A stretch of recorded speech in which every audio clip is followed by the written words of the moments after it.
Welcome to the Tarot Coven cast. Real people, real talk, real magic.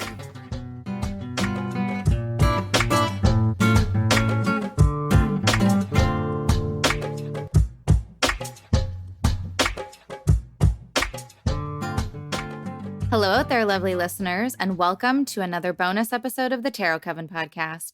I'm one of your hosts, Jasmine. I'm Jekanovia. And I'm Jessie. And this time on the show, we're here to talk all about another Wheel of the Year celebration. We'll be getting our Jingle Bell Rock on and talking all about Yule. Join us as we welcome the birth of the divine sun, a time to step out of the shadowy season of Samhain and into the quiet, still time of creation, hope, and personal growth. We'll explore the meaning behind this holy day and share some ideas on how you can celebrate it. Although if you participate in the modern holiday season, you might be surprised to learn that you've already adopted at least a few ancient Yuletide traditions. So let's get started with some basics. As always, let's talk about the dates. This celebration coincides with the winter solstice, which is typically on like December 21st. And, you know, it's the depths of darkness, guys. It's the longest night of the year. We have come around to that side of the wheel, you know, the opposite of the summer solstice. But I believe that Yule kind of maybe lasts until about January 1st. Jekanovia, am I correct on that? I know a lot of people who practice. I've seen some references in history that it does go through right through till January 1st. But for the most part, modern-wise, I think we're good to practice right through anyway. Why not? Yeah, let's do it. I mean, I kind of like the idea that Yule, for maybe a modern witch or a modern, believer, whatever you want to call it, kind of encompasses the beginning of winter, Christmas if you're celebrating, and then the new year for the calendar year, right? It's kind of cool. Yeah. It's like a whole season of beginnings. And I think it also kind of punctuates that whole, it's not just one day on the calendar. Everything is that cycle, that forward movement forever. Yeah, I like it. Well, and then to talk about some astrology and moon connections, I guess you could call it. This is kind of the time of the dark moon and then the new moon. So we've got our final reflections on the past year or the past cycle, and then a time to start thinking about what we want out of the new year or the cycle that's to come. And of course, this coincides with the beginning of Capricorn season. And that whole like dark moon and new moon thing, I think really kind of fits in well with Yule lasting longer than just one day. You know, you need time to kind of have those reflections on what's come before and kind of let them go and then step into the next thing. So. Yeah, especially knowing that our days are shorter and the nights are longer. It's like we just need a few more days to get it all figured out. Yeah, exactly. That whole transition period. Yeah. Well, so I know that most of, or like all of these Wheel of the Year festivals have kind of been, I don't know if the word is appropriated, maybe reformulated, but this one just sort of sticks out to me a little bit more. And maybe it's because we still use things like the Yule log and the Yule tide. But what's the history of Yule, Jekanovia? Take us through it. Like how did the ancestors celebrate? How did it come to be? Well, Yule itself has been celebrated in many different ways for literally thousands of years. Like most holy days, it was the time to party. It was your feasts, your music, fire, drink. I mean, all the festivals seem to have fire in them because who doesn't love a good bonfire? Mm-hmm. But I think the reason, and I know appropriated is a really big word, so I try not to use that myself, but I like to say adopted. Yeah. Because it's like they were accepted into other religions, and I've come to kind of the general consensus that it's because it was way easier to convert a population when you kind of worked their existing traditions into the one you want them to adopt. So it's like saying, hey, that's actually part of our religion. Look, you're already practicing. Why don't you come join us?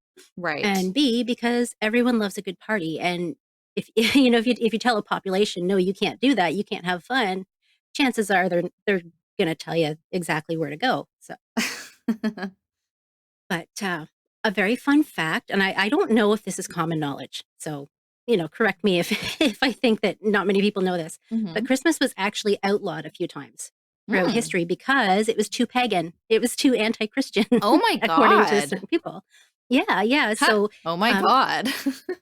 right. So it's like it's definitely not a new thing to recognize that those traditions and the whole celebration is very old.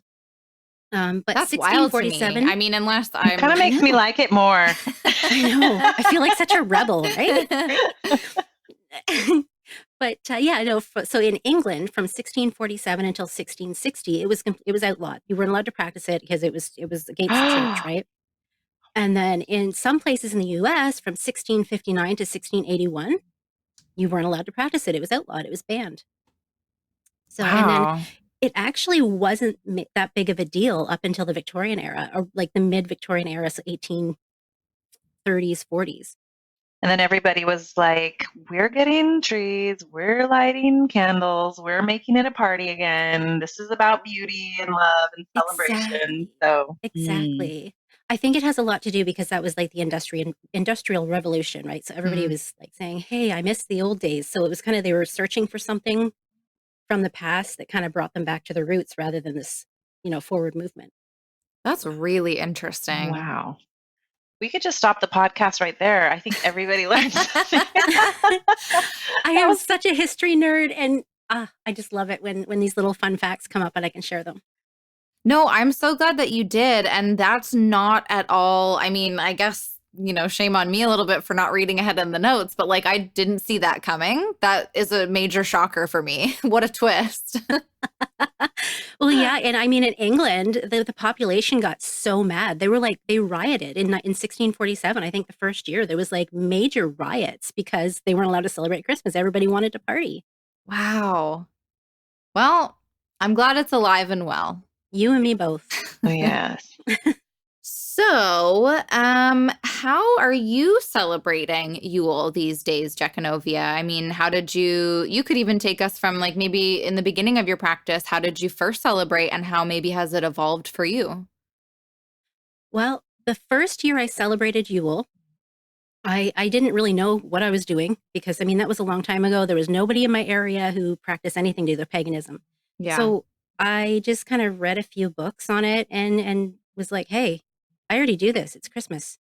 So it it was Right. easy to just adopt it, and it was just like, I'll just start celebrating it earlier. So what I basically do is I celebrate right from Yule, or I mean, let's be honest, I started celebrating November 1st, but you know, moving on. I go right from Yule right through to Hogmanay, which is New Year's in, Celtic, I think Hmm. actually Scottish tradition, it's Hogmanay. Um, Okay. and so I just, that whole time, I fill that with my celebration. So I observe Yule. I observe Christmas as a secular holiday, not to be confused with Christ Mass, which is, of course, the Christian holiday. New Year and Hogmanay.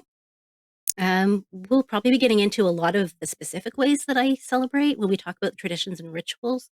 So I'll Yeah. just kind of share that as we go. Yeah, for sure. Yeah.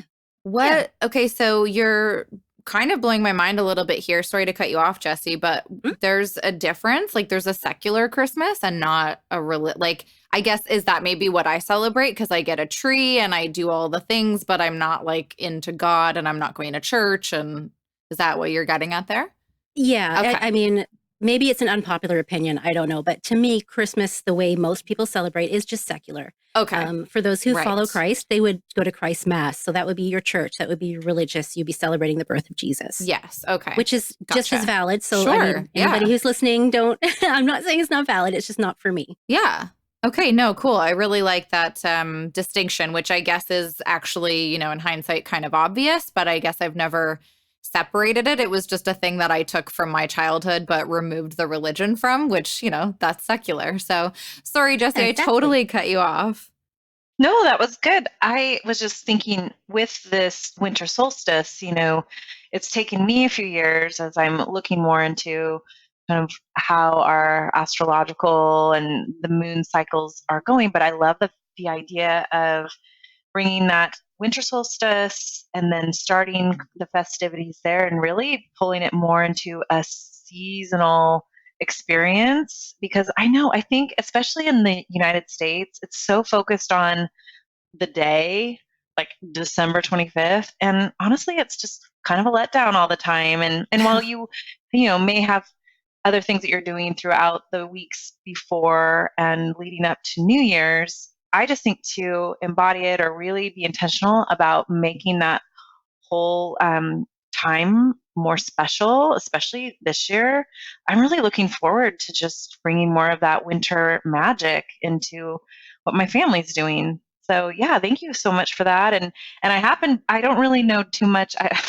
Right off the top of my head right now, it doesn't come to mind, but in this year of 2020, I believe there's some big astrological happenings on the winter solstice as well. And, listeners will be listening to this years down the road. And so it may not apply specifically to future years, but there should be a lot going on energetically in our skies on the winter solstice. So Yes, I feel like I should know more about that, but I don't at this moment. I do no, and it's know okay. that there's a ton happening in December and that like 2020 has just been a little bit of a preview for what's to come. So I'm sure that there is a lot going on, but there has been so much happening in the skies that I've been like, let's take it week by week. Absolutely. And this is where just, as we kind of, this year is different. And as people listen to this episode in future years, like it will be really fun for them to be like, oh, I remember that one. Right? We So survived. true. Yes, exactly. Yeah. Um, I believe that, yes, this year, I think we need this season so badly this year. I think a lot of people are really, really going to get a lot more out of it than they normally would. Mm, yeah, I I hope hope so so. too. And just to go back to your idea of, it not having to be this sort of one day thing, I totally am with you about sometimes it being, I can't remember the exact term you used, but a bit of a letdown, like with just what you build up so much for this one day. And then I don't know, it never kind of amounts to what you think it will. But I like the idea of it being, it just makes so much sense with the wheel for it to be a transition phase, a transitory phase, whatever we're going for there, and allowing yourself that space and that time to kind of move through what's happening instead of building it all up to one day, Which is why we celebrate Mm-hmm. birthday weeks and birthday months, and it's not just a day. Exactly.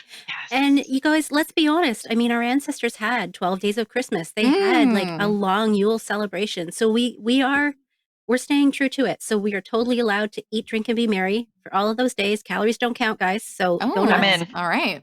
All right. Because I said so. That's the rule. Okay. All right, well, let's get into some symbology. Jekanovia, Jesse, you guys jump in at any time. This is just sort of the like basic research that I've done here. We've got the evergreen, which apparently is a symbol of sort of a life and rebirth because the green never fades. So what I was reading is that it sort of has this power over death. Like we're moving away from the Samhain, as I said in the opening, the shadowy sort of season of Samhain and into more of this time of welcoming back in the light. So the evergreen representing that life and rebirth.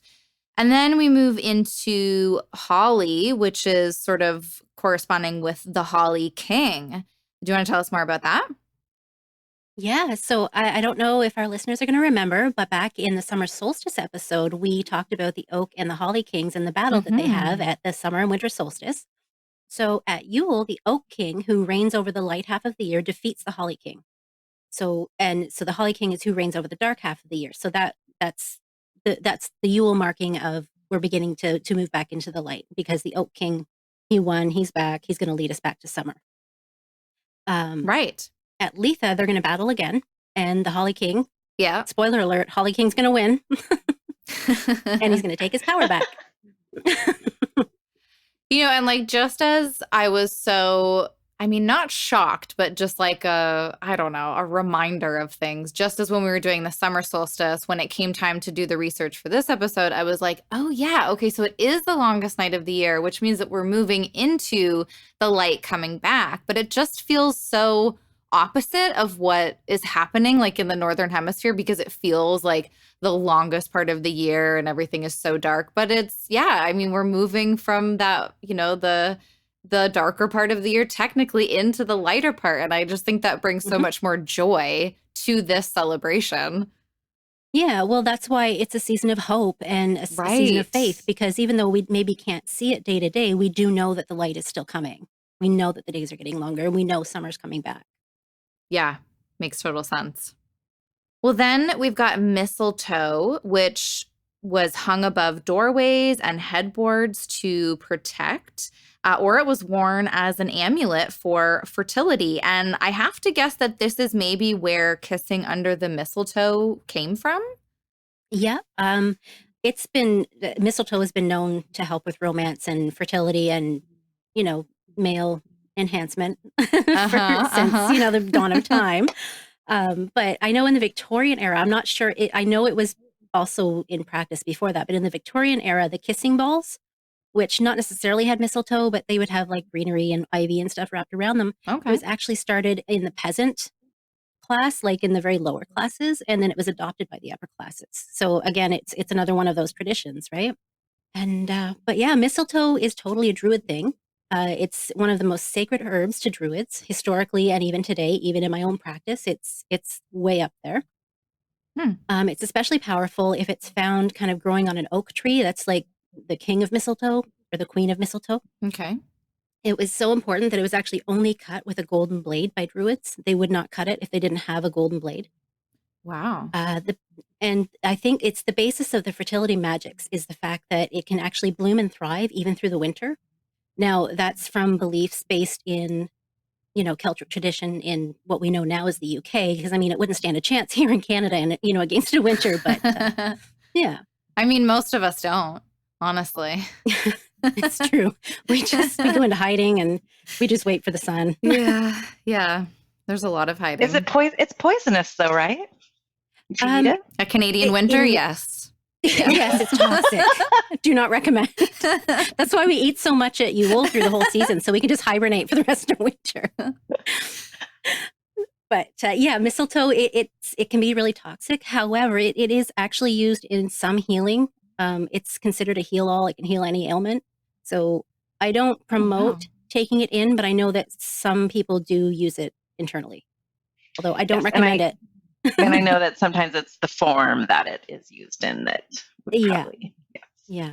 Oh, that's fascinating. And it's so Yeah. romantic too. It's like got this magical, mystical, just, yeah, romantic vibe around it. I will look at it so differently this year. Yeah, I think I will be too. All right, well, let's talk about the Yule tree, which is the tree of life. It was decorated with gifts people wanted from the gods, as well as like berries and fruit and pine cones and popcorn. And I have to assume that the Yule tree is just the Christmas tree, but taking on a different name. I mean, is there any major differences? Because, we put all of these things on our Christmas trees as well. And I mean, maybe it's not being decorated with gifts that we're asking for from the gods, but we are putting, sometimes you put like an envelope on there with a Christmas card, so there's still a gift. But is there any difference or was there any sort of evolution that you know about Jekanovia? I think it was just one of those things that was adopted because it was popular. I Yeah, mean, because Yule trees themselves have been around since like for thousands of years. But I mean, there's um, where am I trying to go with this? There's documentation of greenery and trees being brought in ancient Rome for the Saturnalia festival, right. and in ancient Egypt. And I mean, in Egypt they had like palm. They didn't have evergreens like we do, but they were brought in at the winter solstice for the celebrations and decorated and adorned. So it's definitely not something that's new, and Hmm. it's something that I think it's just kind of modernized with society because Christianity was so dominant for so long that I think we almost forgot as a society that it was there longer. Which seems to be the case with a lot of these celebrations. Yeah, yeah. So I think yeah, it's just one of those things where we we kind of forgot for a while, but now we remember it's a Yule tree and it was just adopted. And I think it's how you see it and how you refer to it that changes. So if you're a Christian, you're going to call it a Christmas tree. Right. But yeah, Yeah, I mean, even last year when I did some celebrations around Yule, I was still calling it the Christmas tree, but I don't know. I don't think so this year. I think it's going to be the Yule yeah, tree. we I still know. call I ours a think I'm Christmas tree. Yeah. I Okay. feel like changing mine too, just because Yeah. it's, It yeah, just I think feels more in Christmas tree alignment. just totally. Yes. Yeah. I mean, I'll bounce back and forth. I'll call it both Yeah, because, that's fair. I'm crazy like that. Well, you're just all in on Yule and Christmas, so you just need to get it, I from am. all angles. You need all that I joy. all the things, all of them. Well, Other so things that yeah, no, I was going to sorry. ask you to talk to me more about the Yule tree and what else people would do with it. Yeah, well, a lot of people, they'll put ribbons on it, so colored ribbons for specific intentions. So pink for love, white for Oh, peace, et cetera. Those, so whatever your personal practice is. yeah. Also, like paper chains with spells or sigils, like intentions written on them. You can even do like one word on each strip of paper and connect them to form a sentence or a spell. And then Ooh. your paper chain can be a decoration, but it's also magical That to is put on so your tree. cool. Yeah. For us, we actually cut a real tree each year because we have an acreage. Hmm. um, so we pile up any of the boughs that we cut off. We pile them up for winter shelter for the animals in the forest. And after the new year, we stand the tree outside in the snow and we kind of put our popcorn and cranberry strings on it. We cut up some fruit and put it on it just for the birds and wildlife so they got something to eat because in Canada, there isn't a whole lot. So Yeah. we try to help them out a little bit. And then what's left of it, so of course it's very dry come spring, we throw it on our first spring bonfire, which is usually around Ostara. Oh, that's so beautiful. That's It's such such a an honoring yes. to the tree as well. Like, I just love Yeah. that you're going to return it to the earth. Oh, yeah. I'm all Yeah. about giving it back. And using it to help others. Like, I mean, even if it's just animals, right? Like Yeah. you're just using it in so many different ways. It was Yeah, very we're borrowing it. Sleeping Beauty vibes there for a minute with just all the animals coming together in the forest. I really enjoy that. Yes. All right, so that's it for the Yule tree then. So what about the Yule log? The only thing I really know about this is the channel that you get, of course, the Yule log fire that you can put on if you don't actually have a fireplace. It's a great channel to have access to. But also there was an episode of this new show, The Chilling Adventures of Sabrina. They had a Yule special, a Yule sort of seasonal special episode, and they did say that the log should be kept burning all throughout the night to ward off any evil spirits that might be trying to come through. How much legitimacy to that is there? Very much, actually. Oh, cool. Traditionally, okay, so from what I've gathered in my research, the lord of the manor of any house, so I mean, even if you were very poor, you would still consider yourself a lord of your manor. So when I say lord of the manor, I mean property owner. Gotcha. Um, so they would go and find a gigantic log. So I mean, think of like hundreds of years ago, those huge, huge fireplaces, like gigantic fireplaces. Yeah. They would find a log that would literally burn for their full 12 days or so of Oh, festivals. wow. So it was huge. It would take, a bunch of people to bring it in. Yeah. And I think personally, part of the reason is because everybody was going to be drinking and they really just didn't want to have to remember to stoke the fire. It's efficiency at its best. Yeah. Right? It's cold to go outside and get more firewood. Let's just bring a huge Exactly. ass one inside for first day. Just pour another one. Oh, But that's so what they would do is fantastic. they would bring that log back, and the lady of the manor would adorn it. So she would put like herbs and charms and like little garlands, Mm. ivy around it, just for good luck and different spell work. Well, I say spell work. Maybe they didn't in that time.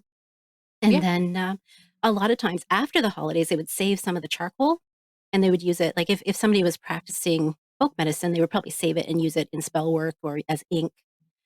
Or they just save it for a good luck, and they would use it next year in the Yule fire to kind of symbolize the ending of one year and the beginning of another. Hmm. Oh, that's so beautiful. Yeah, Yeah, that's so I mean, cool. we do kind of a modern version of this in our house. My husband goes out and chooses a Yule log. He goes on his own. I don't get to go because that's his. And then he brings it home to me. He drills some holes in it for candles, and then I decorate it for Yule.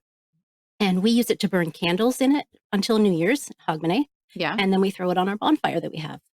So cool. I love that. Okay, That's I so want a much fun. picture. I know. Yeah, you definitely have to share some pictures for when this episode comes out. I sure will. Well, and now I'm just thinking like we had recently we had to sort of cut down part of this tree that's behind us because absolutely going to fall on our house if we didn't. But the guy that was cutting it down saved us all of these logs. So now I feel like I want to bring one or two of them in and do what you're saying, just make the space for the Yes. candles and stuff. Yes. So Yes, do it. yeah, It's so good. And if you don't have the equipment, I mean, not everybody has power tools, for sure. but light candles around it. You don't have to have it as the Yeah. candle holder. You can just light candles around it if you need to. Yeah, and I think even, if you can't do the log, I mean, I'm sure that there's just like some candle rituals that you can do as well. Maybe we'll even get into some, but well, so final thing that I've got here is just the wreath, which is, I think, a symbol of the wheel of the year itself and of goodwill and friendship and joy. And I'm not sure, did you have anything to add to that one? Not for me. It's one of those things. It's kind of like a Yule tree. You just decorate Right. it with your intentions, and a lot of times they're given as gifts. And like you said, for goodwill, friendship, so you can tie your intentions for that friend around the wreath and give Oh. it to them. Do we know if there's a reason why they were typically hung on doorways? I would think it was like a welcoming or a blessing Hmm. on the house Makes sense. and for the visitors, but Yeah. I'm not 100% clear on that. All right. Well, I mean, that sort of makes sense to me. So I think we can just roll with that. So let's move on to like some rituals, activities, and celebrations. And I mean, as our resident Yule and Christmas lover, why do we decorate at this time of year? I mean, yeah, we make our houses look nice and stuff, but what else is behind that? Well, I think that changes for everyone. Okay. I mean, traditionally, you would bring in all kinds of greenery because, I mean, everything looks dead. The only thing that's still, bright and sunshiny and happy is your evergreen. So they would bring them in Right. and adorn with berries and things. It was just made you feel good. Yeah. And it was, you're having these great big parties. You want your house to look pretty. So I think that's really where the basis is. And then people just take it, they individualize it, they make it special for them. It's interesting thinking about Samhain where it was more decorating ourselves and costumes and then Ooh. it's almost like it moves to our place of living and our environment with the decoration. I love the connection between both celebrations and that it's really about adornment and just changing the way you view it. And that's always something for me. I love the way it changes my house that is, pretty much the same all year round, but then Yeah. there's something magical that happens when you give it a little dressing up for the season. Yeah, too true. I love that connection. Yeah, that's really interesting. I gotta chew on that. Well, and then going into the next point about caroling, in one way you might be doing some trick or treating, for Samhain, but the caroling aspect Mhm. of it, then again, visiting the neighbors, and this time, giving the gift of song and just, yeah, the appreciation and warm wishes. Yeah, well, and apparently they would often do it like the children would often go to the neighbor's place and in exchange would also receive like sweets or other tokens. And so that feels a little like trick or treaty to me, but just in a different sort of form. Yeah, spot on. Yeah. Yeah, and sometimes they were given, I don't know what the currency was, but, like, little bits of money, like coins and stuff for it was I think in some cases it was kind of a charity thing. Hmm. All right, well, Jekanovia, why don't you take us through a few more of these like rituals and activities? Sure. Well, we've got gift giving. Now, gift giving used to be just for kids, and it really was Huh. only homemade gifts, so mittens, socks, things like that. I mean, most people, looking back, they couldn't afford a lot, so they didn't have a lot of money, so everything was homemade, so even the toys would have been homemade. Um A lot of times there was dried fruits and nuts, and if your family could afford it, you would get 1 orange, and a lot of times that was the only orange you would see the whole year because, you know, Oh. people couldn't So get their hands that's on them. that's where that came from then, because there's even, Yeah. like the chocolate orange thing now that people give as Yeah, gifts. Yeah. yeah. I mean, it was a huge deal, like, in the Victorian era, it became, like, the big thing to get for Christmas, and they would, Hmm. like, wrap them in ribbons and make them all pretty because, I mean, they didn't get them often, so it Yeah. was a really big treat, which is weird to think about because, I mean, there's always oranges on my counter, so I know, like oranges are so, yeah, like mean so easy to get these days. Yeah, it's wild. And another tradition is wassailing or wassailing, depending on who you talk to. It's pronounced different ways. And I'm sure you saw my note in here that was just like question mark, question mark, question mark. What the hell is this? I know. Why are they wassailing trees? Okay, well, I mean, if we take this back to ancient times, almost all of the celebrations, they would be thankful to nature. They would be, singing praises to their orchards and their livestock because they were grateful. But the earliest mention I've ever found of specifically wassailing fruit trees is in the late 1400s in England, where groups of people would go out in the middle of the night with their wassailing bowls and wassail the fruit trees. Like apple trees mostly, because that was a big deal, especially because they were drinking the cider from the apple trees. They wanted to make sure they got more cider. Okay. So basically what happened is they got absolutely sloshed at their Yule and Christmas parties. So then they went outside and sang to the trees. So in the Victorian era, it was tradition to wassail your livestock as well. I love this. I mean, this is just it's such a beautiful sign of respect. Yeah. And, if you even think about it from the quantum level, energetics, right? Like the energy of everything being connected. I love that they're using frequencies of song to just, be thankful and have gratitude and connect in that way. That is like just the coolest story ever. So thank you for sharing that. And it's funny because when you say wassail, so random story in college, I had you do any job you can, at least back in the 90s. And I took a job as a singing advertisement, and I was promoting a madrigal dinner was being put on by the university that I was attending. So I had to go around to all these community groups like the Lions Club and, all of the Rotaries and things like that. And I got a costume from the theater department, and I would put on my madrigal outfit, and I would go with this big scroll and sing a song. It was the Wassail, Wassail over the town song. I know it's not the same as the wassailing the trees, and I would sing, and then I would read the proclamation inviting them to the madrigal dinner. And I remember every time I did one of those gigs, I got $20, and it was like the best job decent ever. Money in the 90s. Seriously. So yeah. So I think there's a picture somewhere. I might have to find it and send it so we can put it, because it did make the school newspaper, but it's like one of those funny fun facts of like my most random job ever. And I was, I was singing advertisement, and I wassailed. That's incredible. Do you know what's fantastic about that story? Is that I'm pretty sure you were singing the Gloucestershire wassail. Probably. Wassail, wassail all over the town. Yep. Yes. And keep going. Favorite wassail song.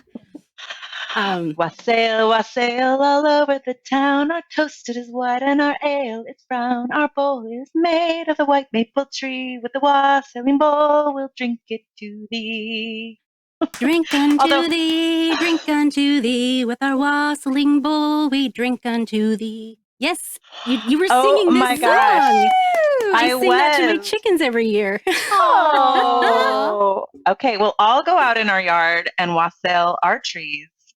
Jekanovia already does it, but oh my gosh, that was such a gift. Thank you. I so enjoyed that. Yeah. Jess has a very nice voice. I apologize, guys. No, we're good. What's funny is back in the day, I had to sing with because I was a music minor, so I had to sing with my high-pitched voice, which is much more classical voice. Ooh. So it was. I am not even going to attempt that right now, but that's fantastic. That was fun. Yeah, so good. That was awesome. Jess and I were connected, and we didn't even know. Hey, anytime there's a song about drinking together and having merriment, that's timeless. It's true. Well, it literally is. It literally is. Our ancestors are singing it hundreds of years ago.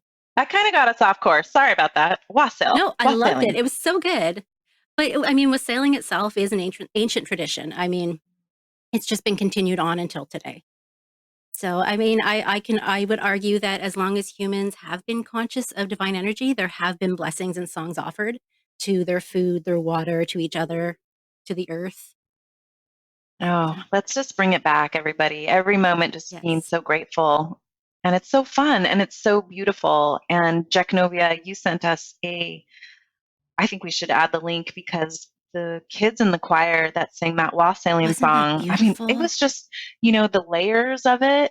You cannot help but feel joyful when you hear that. It's So if anyone's goosebumps. struggling, boy, put on a beautiful wassail and it will just Yes, fill your heart with joy. it will. It will. And one more thing about the wassail before we move on. It's actually a toast, and you would say wassail, which is good health, and the response would be drink hell, which is drink and be healthy. Ooh, So okay. that's Oh, how you cheers. I love that. I'll definitely be trying to integrate that into some sort of Christmas get together this year for sure. Exactly. But we'll definitely include that link to the choir for sure, for sure. That'll be in the Yeah, show it notes. really is a beautiful rendition. I love it. All right, well, let's quickly chat about some other correspondences here. Jess, do you want to take us through some of these? sure. So we have some of our favorite things, goodies to eat, which include the Yule log cake, which I've seen pictures of these or even illustrations of what they used to be. It was quite a dessert. Like this was a big deal to Hmm. have the Yule log cake. And I don't know, Jeknovia, if you have anything to add, but it wasn't like you were just served a sheet pan cake with some frosting on it. It was decorated and candles, and it looked Oh like a yeah. log. And Yep. yeah, Nuts and like any kind of goodies and candies that you could get. I made yeah. one once, and guys, it is hard to get that to roll without cracking. And Ooh, yeah. kudos to anybody who can do it. I still haven't done it yet. Okay, so on the list for Jeknovia to To accomplish, to do perfect. list, Yule Yeah. log Yeah. cake. And then we also have gingerbread. So once a specialty item and only permitted for use at Yule. So just think about that. Even though it is seasonally, we have it everywhere, but back in the day, very special to Yule. And then, of course, your fruits and berries, nuts, roasting chestnuts, anyone? Mm. Spice cider, mulled wine. That sounds amazing. Then we get into some of the plants that we have, and also with that, some of the aromatics. So we have holly, oak, mistletoe, ivy, evergreens, laurel, bayberry, blessed thistle, frankincense, myrrh, pine, sage, and yellow cedar. Oh, all of those come to mind. Great list. Herbs are chamomile, ivy, rosemary, and sage. And then if you get into more of the animals and the birds, we've got the bear, the boar, deer or stag, pig or sow, squirrel, and randomly, maybe not so random, the tiger, which I thought was an Hmm. interesting thing on the list. So Yeah. from the research there, and then birds, eagle, snow goose, kingfisher, lapwing, owl, robin, and wren. And I read something as well that the wren is very connected to Hogmanay, or at least the New Year's. There was some um, just traditions that they had surrounding that bird and specifically. But okay, rubies, bloodstones, garnets, emeralds, and diamonds for our gemstones and crystals, and of course, gold and silver metals. And then for colors, we've got red, of course, for our Holly King, green representing the Oak King, white, which is light, purity, newness, silver of the moon, and gold of the sun. Ah, love, love, love. So, festive things to keep in mind as you celebrate or educate on your Yule knowledge. Yeah, lots of things to maybe put on an altar, like lots of ideas for that kind of stuff, or even Yes. just for decorating if you're not sure where to start. Maybe you don't want to go the traditional Christmas route and you want to start with some of these ideas. I did want to ask, maybe I'm totally forgetting, maybe I missed it. Is there, just because Jess, you mentioned the Hogmanay celebration again, is there a difference between that and New Year's, or is that again just sort of a different naming of the same kind of thing? Well, I I'm still learning about this. Okay. I have always practiced Hogmanay, but I've recently learned that it actually is very different from our New Year that we know. Oh, okay. In Scotland, Hogmanay is like the holiday. I mean, I'm sure they still do Christmas, but Hogmanay is the day. So it's yeah, I know that one of the traditions, which I've done for years, is right at midnight you take all your pots and pans and you bang them together and you open your door and you chase all the spirits out of your house. So that's Cool. one of the traditions. All So I right. don't know. I'll get back to you. I'll get back to you on that. Okay, that sounds good. Yeah. Maybe we can have a little check-in the new year or something. Yeah, let's do it. And Jess, I want to learn more about the wren. I had no idea it had such importance. I want to learn. Okay, I'm going to share it with you. I'm going to go back in my book and I'll maybe we'll put that in the show Ooh, notes. So, yes, your big book of Yes. correspondences, right? Yes, yes. please. All right, well, let's move on to some tarot cards. I picked out the devil and the world, of course, just for the timing of the year. So we've got like the devil, which corresponds with Capricorn, and it's Capricorn season beginning on December 21st. And then the world, which is ruled by Saturn, and Capricorn is ruled by Saturn. And then I also picked out the Four of Wands and the Ten of Pentacles. And I've brought these cards up before at other celebrations. And always for me, it just feels like, with the Ten of Pentacles, it's maybe this isn't what it means fully, but it is a card of like a family gathering or an ancestry or some kind of legacy. But it just always feels like, I don't know, like a gathering of sorts to me, as does the Four of Wands. And then I also picked out the sun because we are welcoming back the light as we hit sort of that darkest night or that longest night of the year. And then we move into, the light coming back to us. And I also picked out the hermit because I was thinking, even though that light is coming back, this is a time of year where I think, at least obviously in the northern hemisphere, we are staying inside a lot more often. So we're spending a lot more time in solitude. And that doesn't mean that we're, spending time alone, but it does mean that we're spending more time on the sort of the behind the scenes parts of things. We're growing stuff, not necessarily to be shared quite yet. And I also picked out the Six of Pentacles because it just has that total giving and receiving vibe, which I think is, we should be doing all throughout the year, but is definitely emphasized at this time of year. And Jekanovia, you've got some here. You want to take us through your cards? Yeah. I picked Justice first. It gives me total Santa Claus vibes. So that naughty nice list, that discernment, Yeah. serving you exactly what you deserve. So that was definitely the first one that popped into my head. And the second one was the Chariot. So again, more Santa Claus vibes, but this time it's more about like having a plan, making a map, taking the reins, that sleigh and reindeer kind of feeling, and, Yes. knowing where you're going, taking everything you need with you, and having that plan. Mm. I love I thinking really, about it as the reindeer and taking the reins. That's so perfect. It's given me a much bigger appreciation for the chariot in general. I know. Now ew, I'm always going to see Santa Claus. Yes. I'm thinking that will be a great signifier for maybe the spread for this Ooh. season too. Oh, you're a We'll have to genius. well, you are, but yeah, let's take this chariot and ride it, right? Let's do it. Yeah. Well, Yes, so Jekanovia, you have like a holiday Christmas sort of themed deck, don't you? I have two. Ooh. And in I have, either of them, yeah, does the chariot wear a Santa hat? I don't believe so. Oh, In missed the one, opportunity. yeah, well, I know the one deck, it's beautiful. It's like old Victorian sceneries and stuff. I Oh, love it. nice. I love it. Yeah. And the other one's actually just a playing card deck, but it's Christmas. Oh, right, right. Yeah. Yeah.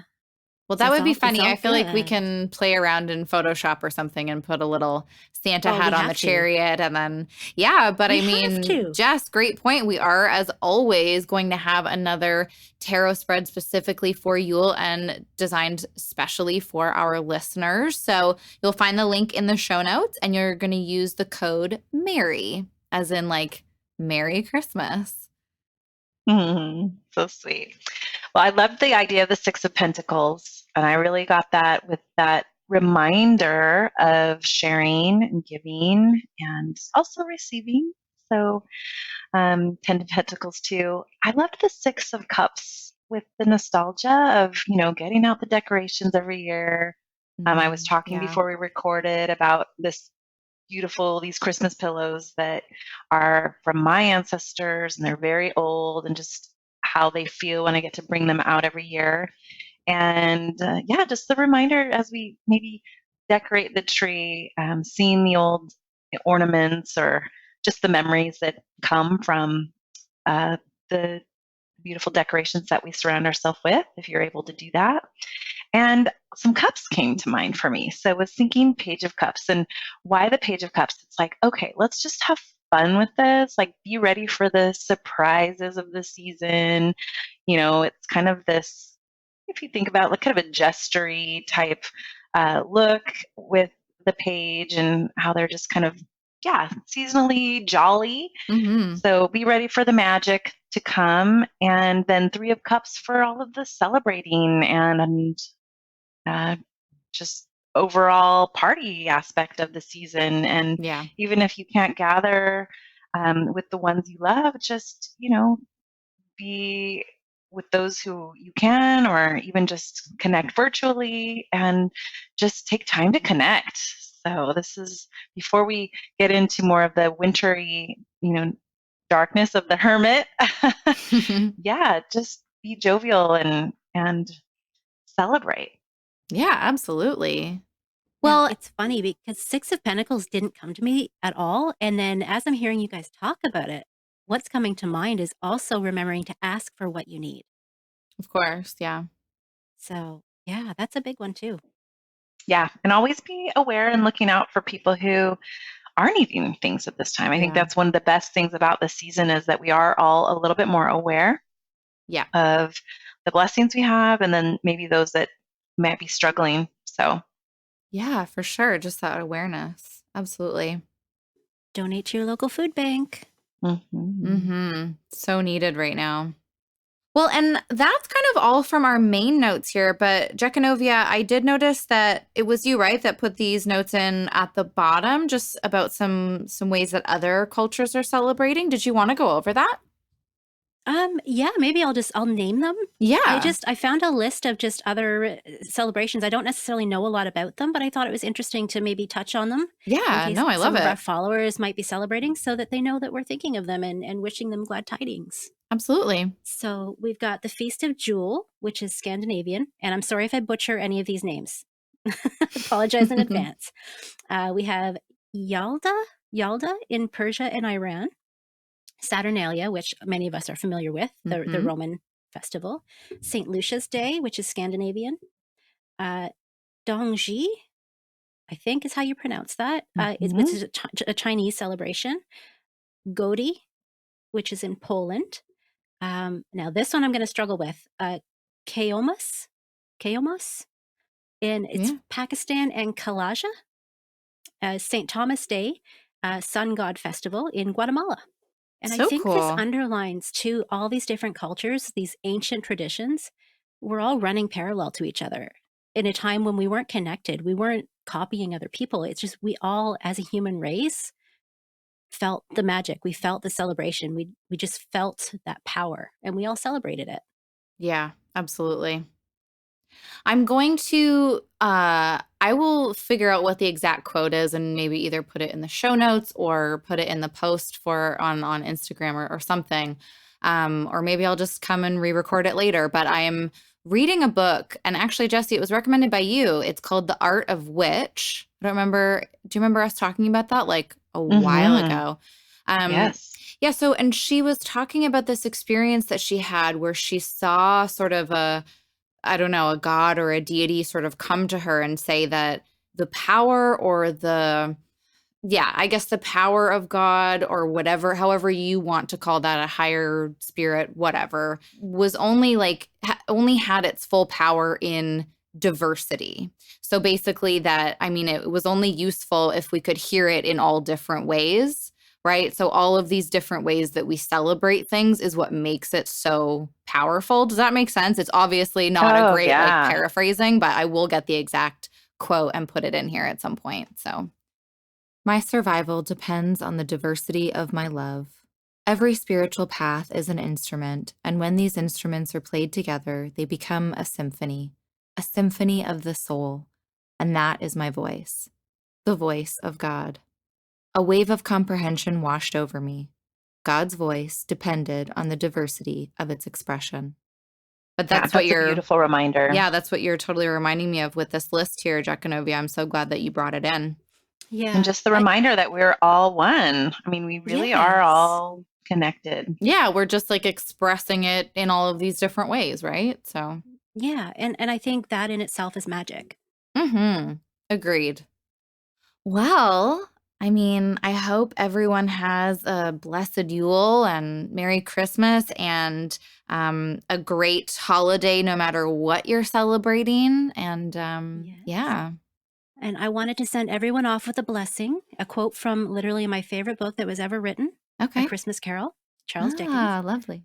Now, there is nothing in the world so irresistibly contagious as laughter and good humor. And my wish and blessing for all of you is laughter and good humor. Oh, thank you, yes, Jaconovia. thank you. Well, thanks for listening, everyone. We will see you soon. Bye. Happy Yule. Bye. Happy holidays. Thank you so much for listening to this bonus episode of the Tarot Coven cast. Stay tuned for our next bonus episode where we'll be wrapping up our journey through the Wheel of the Year, and for our next regularly scheduled episode where we'll be continuing our journey through the suits of the tarot. And just a reminder that that episode won't be out until the end of January 2021. So from our coven to yours, we're wishing you all the best. And until then, everyone, keep making magic.